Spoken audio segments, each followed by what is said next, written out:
Hi, welcome to the ComSci 137 lecture. Sunny here. This module, we will discuss the first part of the topic, digital transmission. Let's start. A computer network is designed to send information from one point to another. The information needs to be converted to either digital signal or analog signal for transmission.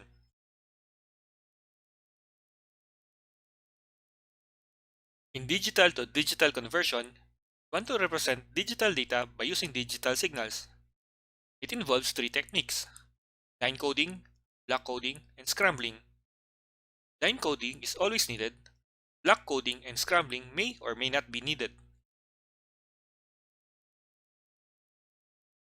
Before we begin, we should define some terms first. The data element is the smallest entity that can represent a piece of information. A signal element is the shortest unit of a digital signal. Ratio R is the number of data elements carried by each signal element. For analogy, these concepts can be compared with commuter traffic. Data elements are commuters, while signal elements are vehicles. As much as possible, we'd like to travel more people using less vehicles. This figure, there is one data element over one signal element, so R is 1. In this figure, there is one data element over two signal elements, R is 1/2. In this figure, there are two data elements over one signal element, so R is 2. This figure, there are 4 data elements over 3 signal elements, so R is 4/3. The ideal R is this one. The data rate defines the number of data elements sent in 1 second. The unit is bits per second. It is also called the bit rate. The signal rate is the number of signal elements sent in 1 second. The unit is baud. It is also called pulse rate, modulation rate, baud rate. One goal in data communication is to increase the data rate while decreasing the signal rate. Increasing the data rate increases the speed of transmission. Decreasing the signal rate decreases the bandwidth requirement. In our vehicle people analogy, we need to carry more people in fewer vehicles to prevent traffic jams. Line coding is the process of converting digital data to digital signals. We assume that data in the form of text, numbers, images, audio, or video are stored in computer memory as sequences of bits. Line coding converts a sequence of bits to a digital signal. At the sender, digital data are encoded into a digital signal. At the receiver, the digital data are recreated by decoding the digital signal. Here are some considerations for choosing a good coding scheme. Effective bandwidth. We learned before that a digital signal that carries information is non-periodic, and that the bandwidth of a non-periodic signal is continuous with an infinite range, or absolute bandwidth. However, most digital signals we encounter in real life have a bandwidth with finite values. This is the effective bandwidth. We can say that the baud rate, not the bit rate, determines the required bandwidth for a digital signal. If we use the transportation analogy, the number of vehicles, not the number of people being carried, affects the traffic. More changes in the signal means injecting more frequencies into the signal. The bandwidth reflects the range of frequencies we need. Baseline wandering. In decoding a digital signal, the receiver calculates a running average of the received signal power. This average is called the baseline. The incoming signal power is evaluated against this baseline to determine the value of the data element. Long sequence of zeros or ones can cause a drift in the baseline and make it difficult for the receiver to decode correctly. A good line coding scheme needs to prevent baseline wandering. DC components. When the voltage level in a digital signal is constant for a while, the spectrum creates very low frequencies. These frequencies around zero, called DC components, present problems for a system that cannot pass low frequencies, or systems that use electrical coupling. We can say that DC component means 0 or 1 parity that can cause baseline wandering. We need a system with no DC component. Self-synchronization. Correctly interpret the signals received from the sender. The receiver's bit intervals must correspond exactly to the sender's bit intervals. The receiver clock is faster or slower. The bit intervals are not matched. The receiver might misinterpret the signals. Just look at the figure. A self-synchronizing digital signal includes timing information in the data being transmitted. This can be achieved if there are transitions in the signal that alert the receiver to the beginning, middle, or end of the pulse. If the receiver's clock is out of synchronization, these points can reset the clock. Other considerations are the built-in error detection, immunity to noise and interference, and the complexity of the coding scheme. We can divide line coding schemes into 5 categories. Unipolar. All signal levels are above or below the time axis. Polar. Signal levels are on both sides of the time axis. Bipolar. There are 3 levels: positive, negative, 0. Multi-level. Decrease the number of bits per baud. Multi-transition. There are more than 2 transition rules.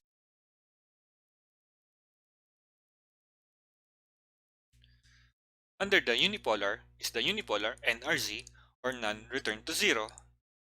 It's as simple as 1 having a positive voltage and 0 having a 0 voltage. This scheme is prone to baseline wandering and DC components. Under polar, there are 3 subcategories: non-return to 0, return to 0, and biphase. Under polar NRZ is NRZL, or level. The level of voltage determines the value of the bit, and NRZI, or invert. The change or lack of change in the level of the voltage determines the value of the bit. Let's take a look at an example. In NRZL, we assume that if it's 0, it is positive, and if it's 1, it is negative. 0, positive, 0, positive, 1, negative, and so on. In NRZI, let's start as 0, and the next value is 1, so there is a change. Next value is 0, so there is no change. Again, the next number is 0 again, no change. The next bit is 1, so there is a change from positive to negative. Next bit is 1, so there is a change from positive to negative, so on. In polar RZ, or return to 0, there is a mid-bit transition. It solves the problem of synchronization. The first coding scheme under the polar biphase is the Manchester. The idea of the return to 0 and the idea of non-return to 0 level are combined under the Manchester scheme. If the bit is 0, there is a positive, negative transition. If the bit is 1, there is a negative to positive transition. Let's take a look at the example. As the bit is 0, there is a positive to negative transition. The bit is 1, there is a negative to positive transition. 0, positive to negative transition, 0, positive to negative transition, and so on. Another coding under the polar biphase is the differential Manchester. It combines the idea of the return to 0 and non-return to 0 invert. The presence or absence of additional transition at the beginning of the next bit identifies the bit. If the bit is 0, there is a transition. If the bit is 1, there is no transition. Let us assume that the start is positive. So first bit is 0, so it's a transition from positive to negative. The next bit is 1, so there is no transition. The next bit is 0, so there is a transition from negative to positive. The next bit is 0, again there is a transition, negative to positive, and so on. In bipolar encoding, there are 3 voltage levels: positive, negative, and 0. The voltage level for one data element is at 0, while the voltage level for the other element alternates between positive and negative. Here, we have two variations of bipolar encoding: AMI and pseudo-ternary. A common bipolar encoding scheme is called the bipolar alternate mark inversion, or AMI. In the term alternate mark inversion, the word mark comes from telegraphy and means 1. So AMI means alternate 1 inversion. A neutral 0 voltage represents binary 0. Binary ones are represented by alternating positive and negative voltages. A variation of AMI encoding is called pseudo-ternary, in which the 1 bit is encoded as a 0 voltage and the 0 bit is encoded as alternating positive and negative voltages. Let's take a look at the example.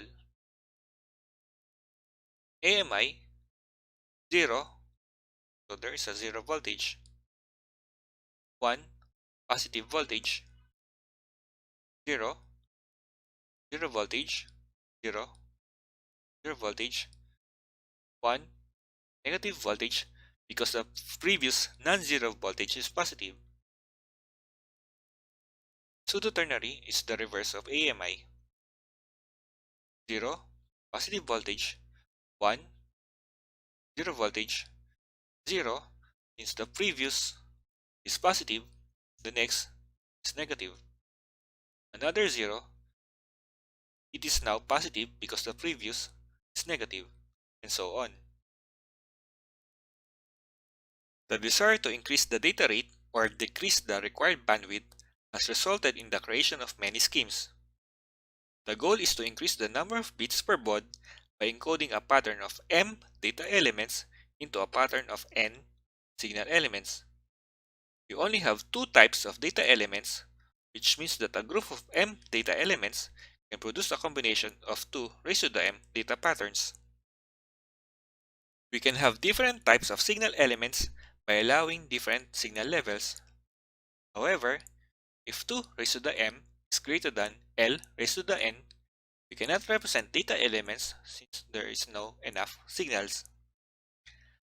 The code designers have classified these types of coding as M, B, and L, where M is the length of the binary pattern, B means binary data, N is the length of the signal pattern, and L is the number of levels in the signaling. A letter is often used in place of L: B for binary, T for ternary, and Q for quaternary. One example is the 2B1Q, 2 binary, 1 quaternary. There are 2 bits in one signal element, and there are 4 signal levels. Another example is the 8B6T, 8 binary over 6 signal elements. Ternary because there are 3 levels. 4D PAM5, there are 4 wires with 5 signal elements. The last line coding category is the multi-transition, and the multi-line transmission tree level, or MLT tree, is one of them. It has 3 levels: positive voltage, 0, negative voltage. 3 transition rules to move between the levels. If the next bit is 0, there is no transition. If the next bit is 1, and the current level is not 0, the next level is 0. If the next bit is 1, the current level is 0, the next level is the opposite of the last non-zero level. Let's look at the example. We start at bit 0 and level 0. The next bit is 1, and the current level is 0, so we apply the third rule. The next level is the opposite of the last non-zero level. We assume that the last non-zero level is negative, so we use positive. The next bit is 0, so we apply the first rule, where there is no transition. The next bit is 1, and the current level is not 0, so we apply the second rule, which is the next level is 0. The next bit is 1, and the current level is 0,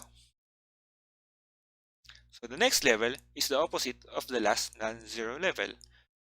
The last non-zero level is positive, so now go negative.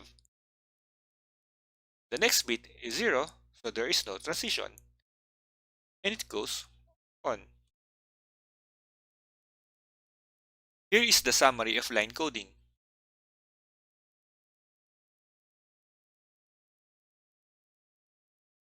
The next technique in digital to digital conversion is block coding. It is referred to as MB/NB coding. It replaces each M bit group with N bit group. Redundant bits are added to ensure synchronization and error detection. It involves 3 steps: division, substitution, and combination. Here are some examples of block coding. Actually, we will discuss more of block coding in a later module. The last technique in digital to digital conversion is scrambling. The best code is one that does not increase the bandwidth for synchronization and has no DC components. Bipolar AMI is most suitable for long-distance transmission, but long sequence of zeros disrupt synchronization. The solution is to substitute long sequence of zeros with a combination of other levels. Scrambling is implemented at the same time as encoding. One scrambling technique is the B8ZS, or bipolar with 8-0 substitution. 8 consecutive zero-level voltages are replaced by a sequence of 0, 0, 0, V, B, 0, V, B, where V is a non-zero voltage violating the AMI rule, and B is the bipolar non-zero voltage. It does not change the bit rate and it balances the positive and negative voltages. Substitution may change the polarity of I1. Let's take a look at some examples. Without scrambling, this bit data with 8 consecutive zeros will look like this. This will cause baseline wandering. We now apply the B8ZS technique. We assume that the previous level is positive.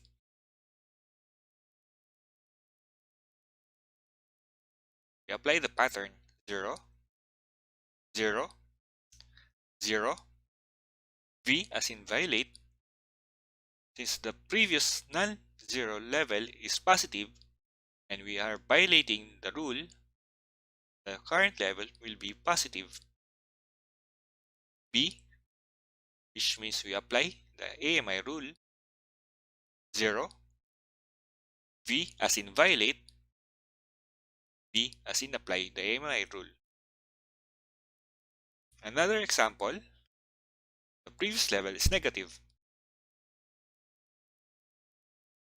0, 0, 0, V as in violate, B as in apply, 0, V again violate, V and apply. Another scrambling technique is the HDB3, or High Density Bipolar 3-0. 4 consecutive zero-level voltages are replaced with a sequence of 000V or B00V. Why the two sequence? Is to maintain the even number of non-zero pulses after each substitution.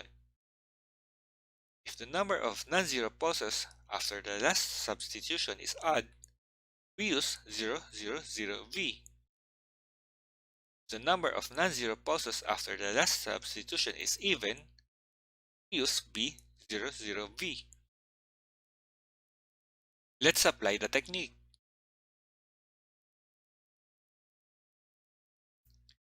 Here, since there are two non-zero pulses and 2 is even, we use the pattern B00V.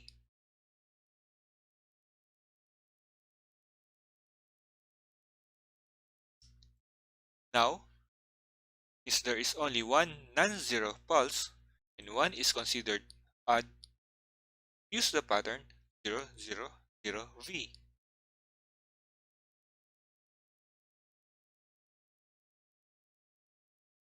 Here, since there is no non-zero pulses in between and 0 is considered even, we use the pattern B00V.